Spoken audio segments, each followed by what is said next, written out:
In the inbox late night, glowing screens see the light.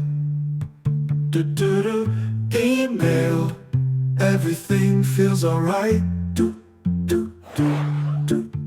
Today we're going to go back to the very top and talk about the financial case for email and retention. The larger you get, the stronger the case for email, because the costs do not scale at the pace at which advertising costs scale. The costs scale slightly for email, advertising costs scale quite a bit, so you get this huge gap. This is how email and ads together are greater than the sum of their parts.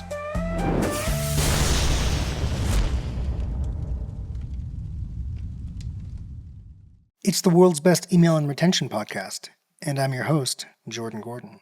We are a member of the DTC network of podcasts and the philosophical home of the Pilot House email and customer retention team.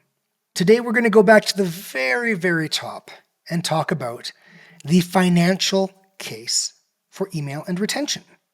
We've gone really far, granular on this pod. I think we just talked about like the design for a site abandon email. But I've never really gone all the way up to the top and talked about what's the reason you should even be listening to this podcast, even be thinking about this. And that's because the numbers are great for email and retention. Building a relationship with someone, talking to them for 2 years or more about why you're the best product and why they should continue to buy from you.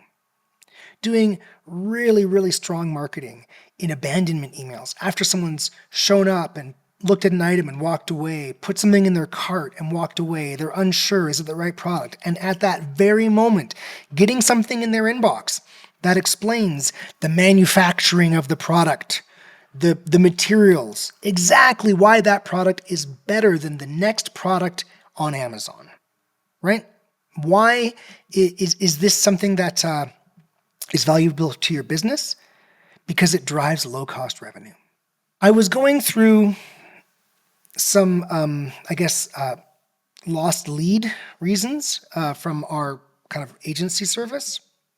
And one of the reasons I was seeing there was kind of cost. Like, this much for email.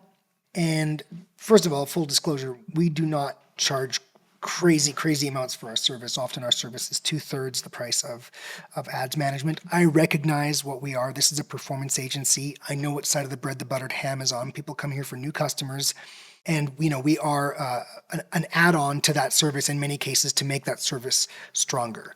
Why is my team even here? Because the kind of founders of Pilot House recognized that to make ads the most effective, you have to blend in email. To make profitability for advertising activities as attractive as possible, you have to blend in email. Squeeze the rag, get the LTV, talk to them for a year, get them to buy again, get in their inbox at just the right time, get them back on the site, get them to convert, all with no ad cost, right? Repeatable funnels, branding, relationship building.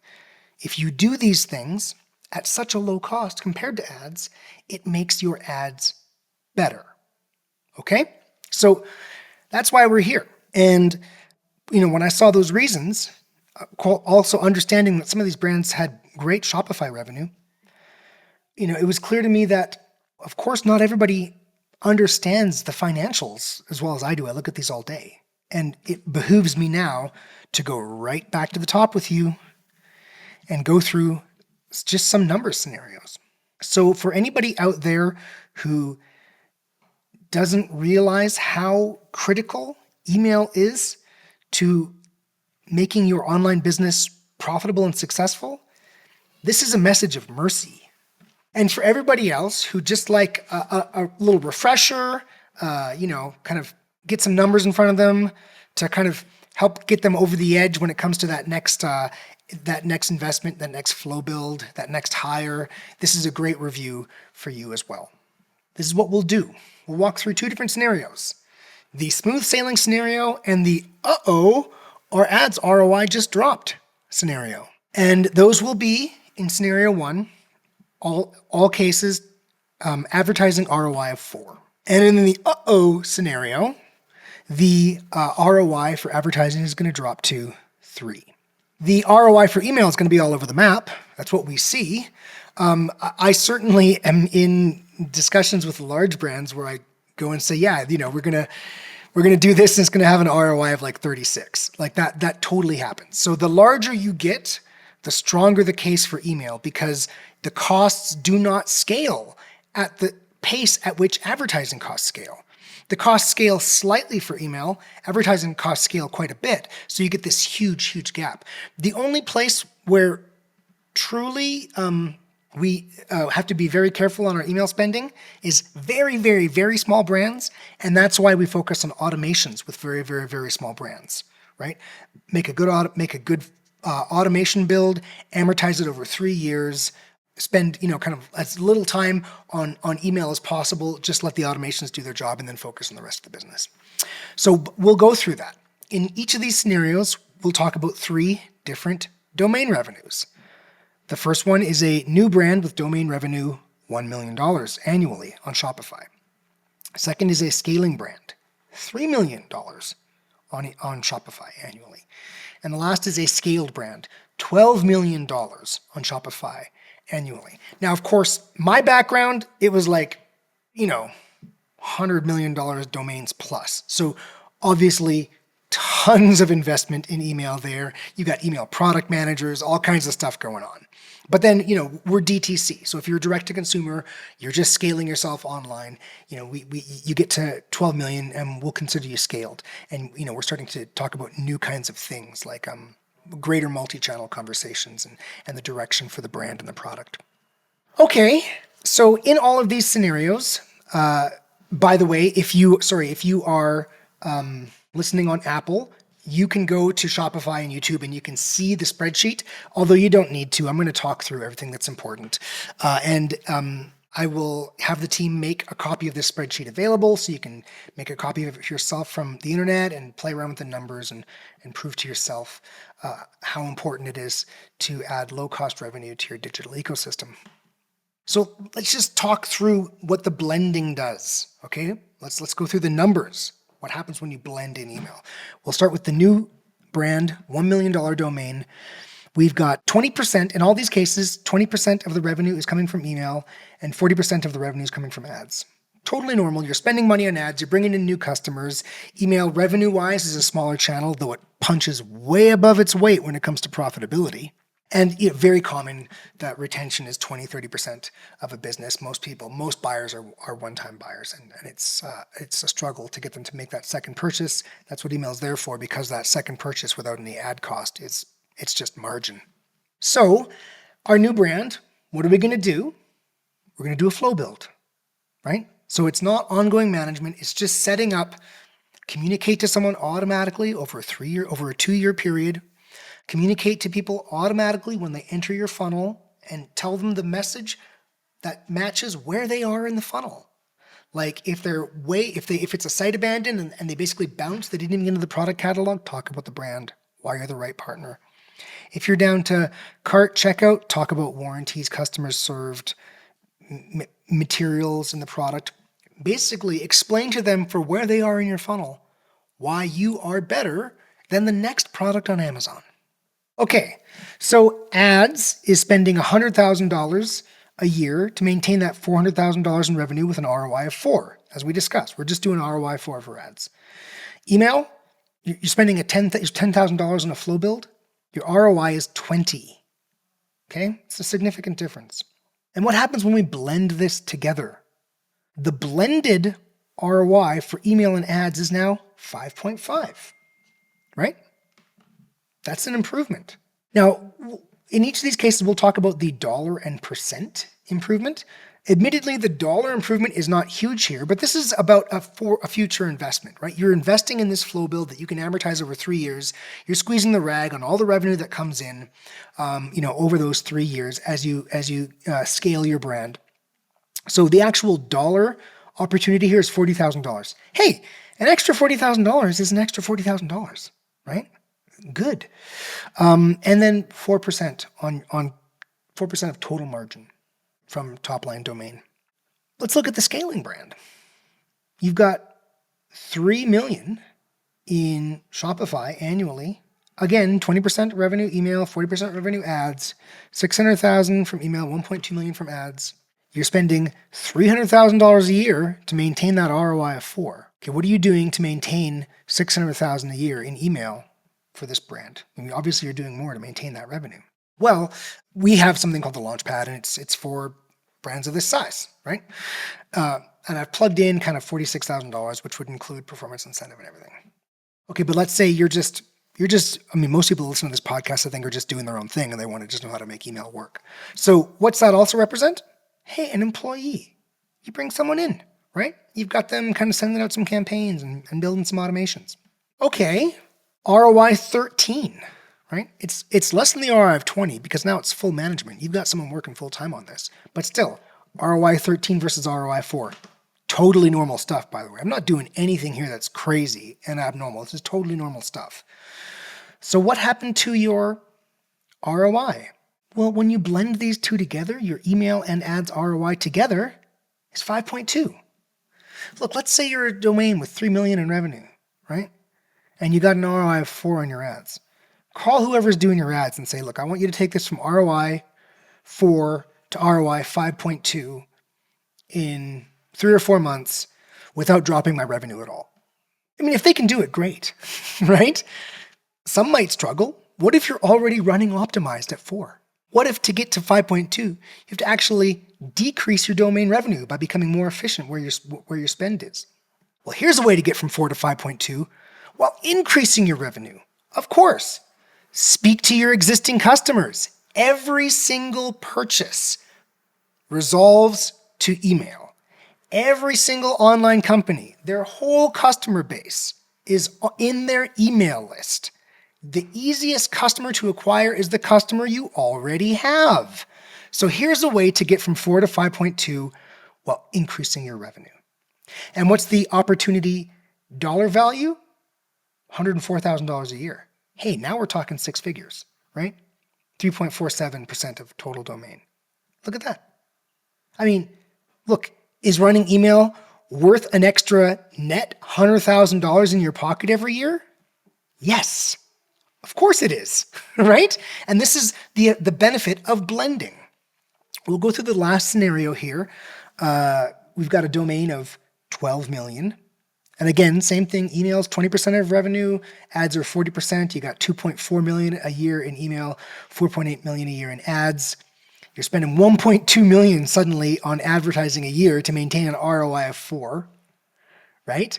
What are we doing with email? Well, now we're actually doing something, it's a bigger deal now. And so I'll actually put in a higher cost. You're now, just like really strong designers and more messages, a lot of thought into brand message. So it's a bigger service. I plugged in 75,000 a year, 75,000 US dollars. Okay, so it's no longer just focused on efficiency and having a performing channel. It's now a nice brand channel, okay? ROI, 32, right? Versus ads ROI of 4. Okay, so what happens when we put these things together? The blended ROI becomes 5.6, right? So what's the opportunity dollar value? $525,000 a year, right? This is just by comparing by the two different ROIs. If you were to do ROI 4, or if you were actually to blend in email with some of that spend and do ROI 5.6, $500,000 a year in Shopify. This isn't attributed revenue. This is real revenue, right? 4.38% total margin from gross, from absolute top domain revenue. Is it worth running email to make an extra $500,000 a year by speaking to customers over 2 years, building the relationship, getting the extra purchase, of course, sending SMS too. I know I always talk email. SMS is just an outbound message, right? Is it worth that, right? Is it worth spending the time to put together the beautiful branded message that explains your product and service when someone is showing the most interest and making an extra $500,000 a year cash right through your P&L? Yes. And this is how email makes ads more than what it is. This is how email and ads together are greater than the sum of their parts. Because email needs new people to market to. Ads brings those in. Ads is really expensive and it needs someone to help it get those buyers over the finish line. That's email. Okay? Now, let's just really quickly go through this second scenario. I'll be a little more brief, but just, talk about kind of the effects here. So in this scenario, what I did, again, email still 20% of domain revenue, and ads is 40% of domain revenue. The email cost stayed the same, but what I did is increase the ads cost so that ads was an ROI of 3. So what is this? This is a change in the economy, a change in the market. Suddenly, CPMs are more expensive, CPCs are more expensive. Consumers are less interested in spending, so it requires greater advertising manipulation to get them to spend. Look, what happened when we blended these? I'll just tell you, for the new brand, when we blended the ROI 20 and the ROI 3, we got ROI 4.1. Okay, what does this mean? This means when the economy turned and it got more expensive to bring in new customers, email kept us at our original ROI of 4, where we were smooth sailing. This is how email carries you through the tough times. And if you don't have a strong, resilient email channel, you can get stopped out by the market. The market can stop you out where it's too expensive to advertise for you to move your product. And then you're just sitting with product. You're sitting with product because you're either going to lose money moving it or you're going to store it. So you're going to store it. And then your life ends up just all over it's horrible. It's horrible, right? You don't want that. You want to be able to move that product. So when you have owned channels, primarily email, because all of your customers are in email, you want to have a way to reach them and move that product when ROIs get trickier. And what you can then do, of course, is actually just get back to that ROI by decreasing your domain revenue. I mean, obviously, there's lots of different ways you can manage this situation. But the point is, email carries you through like that old friend that loves you dearly, right? That's what I've seen my whole career. Okay, the scaling brand. What did we see? We had that same ROI 13 for email. Ads got brought down to ROI 3. What was the blended ROI? 4, right? Again, email carried that brand through, kept it with its old ROI. And the scaled brand at 12 million a year in revenue. Again, still 20% of revenue email, 40% of revenue ads. Email ads got brought down to ROI 3. Email ROI remains 32, right? What did it bring the ROI to?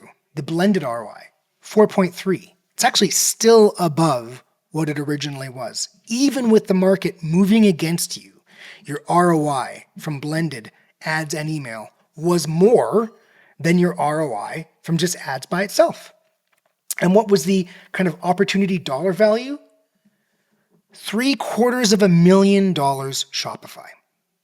So obviously you need to have a vibrant, well-funded, well-thought-out, well-optimized email channel and have an owned funnel where people can return and buy, where you can speak to people without having to pay to put them in the funnel. Now, I'm not against ads. You got to spend on ads. You must have new customers. Any business without new customers is a dying business. But email and ads together are greater than the sum of their parts. So when you add email to those ads, you're better. Okay? Thank you. Again, this is a little shorter than the average one, but it's poignant, right to the point, and a message of mercy if you are out there and you have not put the time, effort, and love into an email channel that drives low-cost revenue. Everybody have fun spamming. In the inbox late night, glowing screens see the light. Email, everything feels alright.